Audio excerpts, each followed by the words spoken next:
Morning students.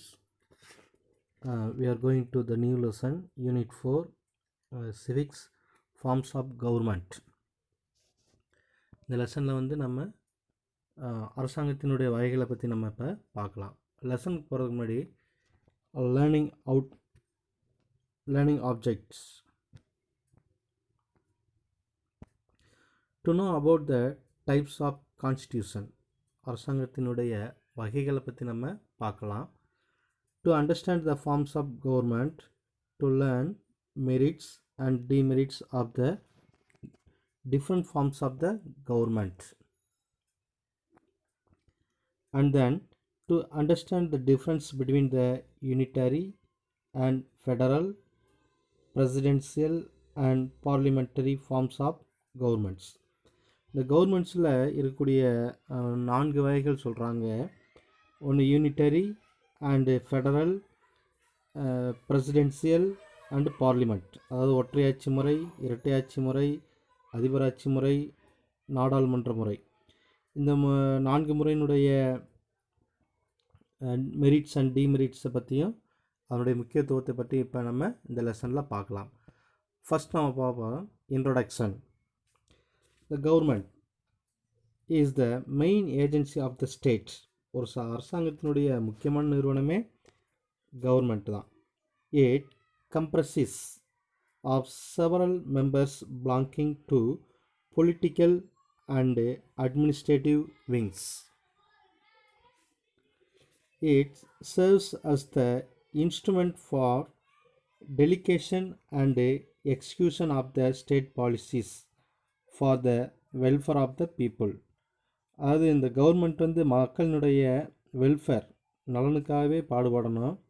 அதில் இந்த delegation and execution of the state policies, இதுதான் ஒரு அரசாங்கத்தினுடைய முக்கியமான கொள்கை. எப்படி செயல்படுத்துறது, எப்படி பிரதிநிதித்துவப்படுத்துறது அப்படிங்கிறத பற்றி நம்ம பார்க்கலாம். It formulate expresses and realizes the will of the state. The exercise certains legislative, executive and judicial powers. அதாவது ஒரு அரசாங்கத்தை வந்து powers based on the constitution and laws. ஒரு சட்டமன்றம் விதிகள் வந்து எதை சார்ந்து இருக்கிறது அப்படின்னு கேட்டோம்னா legislative, executive and judicial powers. There are the 3 organs in the government. இதுதான் ஒரு அரசாங்கத்தினுடைய 3 முக்கிய உறுப்புகளாகவும் சொல்கிறாங்க. 1 legislature, executive and judiciary. These organs carry out the activities of the states. ஒரு அரசாங்கத்தினுடைய அனைத்து செயல்பாடுகளையும் இந்த 3 தான் செயல்படுத்துது. இந்த governments are classified into unitary, federal, parliamentary and presidential forms. 4 வகையாக வகைப்படுத்துகிறாங்க. சரியா? இங்கே ஒரு சார்ட் கொடுத்துருக்காங்க பாரு. த ஆர்கன்ஸ் ஆஃப் கவர்மெண்ட், அதாவது அரசாங்கத்தினுடைய உறுப்புகள் அப்படின்னு சொல்லலாம். 1 லெஜிஸ்லேச்சர் அப்படின்னா சட்டமன்றம். 2 எக்ஸிக்யூட்டிவ் அப்படின்னா நிர்வாக அமைப்புகள். 3 ஜுடிஷரி அப்படின்னா நீதித்துறை. இந்த 3 சேர்ந்ததான் ஒரு கவர்மெண்ட் அப்படின்னு சொல்கிறோம். அடுத்து இங்கே ஒரு பாக்ஸ் கொஸ்டின் கொடுத்துருக்காங்க பாருங்கள். Which is the oldest form of government? அதாவது அரசாங்கத்தினுடைய பழமையான இது எது, அரசாங்கத்தில் மிகவும் பழமையானது எது அப்படின்னு கேட்குறாங்க. த மோனர்சி, அதாவது முடியாட்சி. The monarchy is the oldest form of government in the United Kingdom. அதாவது யுனைடெட் கிங்டம், ஐக்கிய நாடுகளில் முக்கியமானதாக இருந்தது இந்த மோனர்சி ஆட்சி, முடியாட்சி முறைகள். In a monarchy a king or queen is head of the state. அதாவது ஒரு ராஜாவோ அல்லது ஒரு ராணியோ அந்த நாட்டினுடைய தலைமையை வகிப்பாங்க. The British monarchy is known as a constitutional monarchy. அது ஒரு அரசியலமைப்புக்கு உட்பட்ட ஒரு முடியாட்சி முறை. அப்படின்னா என்னது அரசியலமைப்புக்கு அப்படின்னா, ஒரு ராஜா அல்லது ராணி வந்து அந்த நாட்டினுடைய தலைவராக இருப்பாங்க. இருந்தாலும் மக்களுக்கு தேவையான நலத்திட்டங்கள் எல்லாமே ஒரு பார்லிமெண்ட், மக்களால் தேர்ந்தெடுக்கப்பட்ட அந்த பார்லிமெண்ட் தான் அது முடிவு செய்யும். இவங்க ஒரு பேரளவுக்கு ராஜாவாக இருப்பாங்க. This means while the sovereign is the head of the state, the ability to make and pass legislation resides with an elected parliament.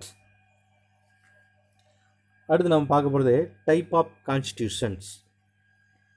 Type of constitutions அரசியலமைப்பினுடைய வகைகள் என்னென்ன அப்படிங்கிறத பார்க்க போகிறோம். அதாவது 4 டைப்ஸ் கொடுத்துருக்காங்க. ஒன்று யூனிட்டரி அண்டு ஃபெடரல், இங்கே கொடுத்துருப்பாங்க unitary, federal, parliamentary and presidential forms. இந்த 4 ஃபார்ம்ஸை பற்றி இப்போ நம்ம பார்க்க போகிறோம். ஒவ்வொன்றா பற்றி பார்க்கலாம். அதுக்கு முன்னாடி இந்த டைப் ஆஃப் கான்ஸ்டியூஷன் அப்படின்னா இங்கே என்ன கொடுத்துருக்காங்க அப்படின்னா, இந்த ரிட்டன் கான்ஸ்டியூஷன் இது ஒரு எழுதப்பட்டது, அல்லது அன்ரிட்டன் கான்ஸ்டியூஷன்ஸ் எழுதப்படாதவும் இருக்கலாம்.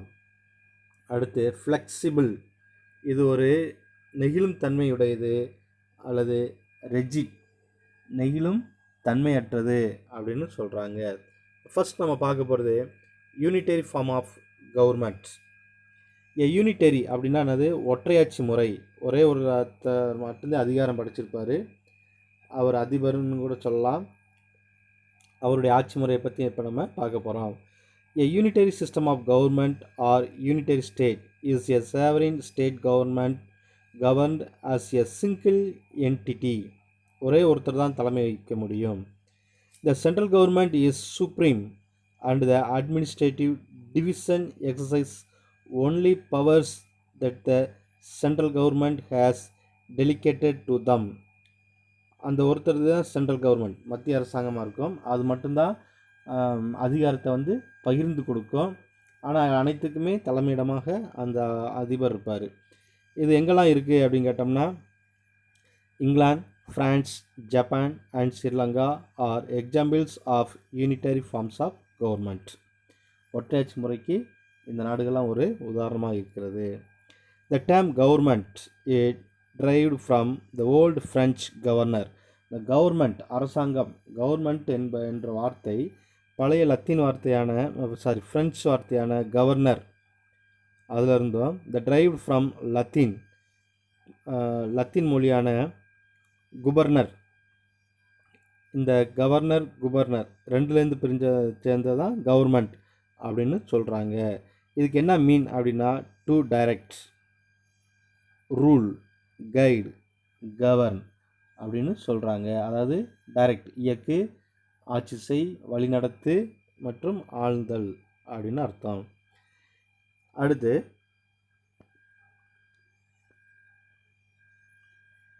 in a unitary form of government all the authority and power is vested a single center.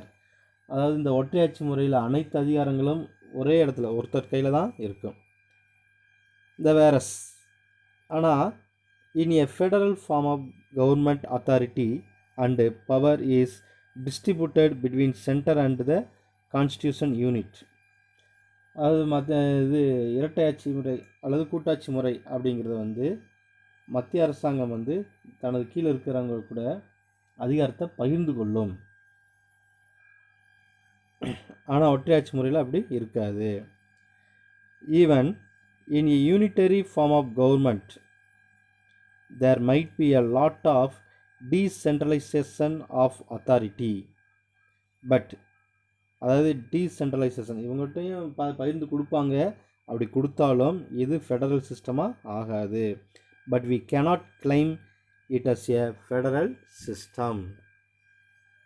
அடுத்து இந்த யூனிட்டரி ஃபார்ம் ஆஃப் கவர்மெண்ட்டில் இருக்கக்கூடிய மெரிட்ஸ், நன்மைகள் என்னென்ன அப்படிங்கிறத பற்றி இப்போ நம்ம பார்க்க போகிறோம். The suitable for small countries, இது வந்து ஒரு குட்டி சிறு சிறு நாடுகளுக்கு மட்டும்தான் பொருந்தும். அடுத்து there is no conflict of authority and responsibility. இதனால் என்ன ஆகுது அப்படின்னா, பொறுப்பானவர்களுக்கும் அதிகாரத்துக்கும் இடையிலே மோதல் உண்டாகுது.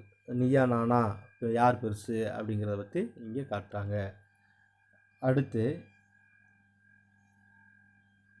அது மோதல் இருக்காது அப்படின்னு சொல்கிறாங்க. there is no conflict of authority and responsibility. அடுத்ததா a unitary government will make prompt decision and take speedy action. ஏதாச்சும் ஒரு பிரச்சனை கண்டுபிடிக்கணும், வந்துடுச்சு, அதுக்கு தீர்வு கண்டுபிடிக்கணும் அப்படின்னா உடனே வேகமாக துரிதமாக செயல்படுவாங்க. எந்த ஒரு ஆக்ஷன் எடுக்கணுனாலும் யாரை எதிர்பார்க்கணுங்கிற அவசியம் இல்லை. ஏன்னா ஒருத்தர் தான் அதிகாரம் வச்சுருக்கிறார். யூனிட்டரி மத்திய அரசாங்கம் மட்டும்தான் அதிகாரம் வச்சுருக்கு. அதனால் நம்ம யார்கிட்டையும் கேட்கணுங்கிற கட்டாயம் கிடையாது. டிசிஷன் வந்து வேகமாக எடுத்துக்கலாம். The unitary government is less expensive. இதனுடைய ஆட்சி வந்து குறைந்த செலவுடையது. The amendments of the constitution are easy.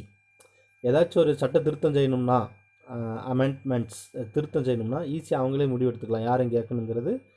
அதாவது எதிர்கட்சின்னு ஒன்று இருந்தால் தானே அவங்ககிட்ட போய் நம்ம கேட்கணும் வைக்கணும். எதுவுமே இல்லை, தான் மட்டும்தான் அரசாங்கம் அப்படிங்கும்போது நம்ம என்ன வேணாலும் முடிவு எடுத்துக்கலாம். there is uniformity of law, policy and administration. இதனால் என்ன இருக்கும் அப்படின்னா எல்லாருக்கும் ஒரு ஒற்றுமை, ஒரு எல்லாம் பாலிசி ஒரே மாதிரியான பாலிசி, இந்த யூனிஃபார்மிட்டி லா ஒரே மாதிரி நிர்வாக முறைகள் இருக்கும் அப்படின்னு சொல்கிறாங்க. பட் இதில் இருந்தாலும் சில டிமெரிட்ஸ் இருக்குது. அது என்னென்ன டிமெரிட்ஸ் அப்படிங்கிறத பற்றி பார்ப்போம். It is not a suitable for big countries. நம்ம இந்தியா போன்ற பெரிய நாடுகளில் இது வந்து அவ்வளோவா சூட்டபுளாக இருக்காது.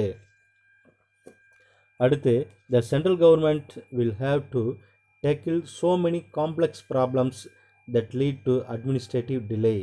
நம்ம மத்திய அரசாங்கத்தை வந்து நிறையா பல வகையான காம்ப்ளெக்ஸ் அதாவது பிரச்சனைகள் வந்து உருவாகும். அதை ஒருத்தரே வந்து சமாளிக்க முடியாது. த central government will not concentrate on local problems, local interest and initiative. சரியா? நம்ம உள்ளூர் பிரச்சனையை சார்ந்த உள்ளூர் மக்களில் வந்து அதிகமாக அக்கறை காட்ட முடியாது.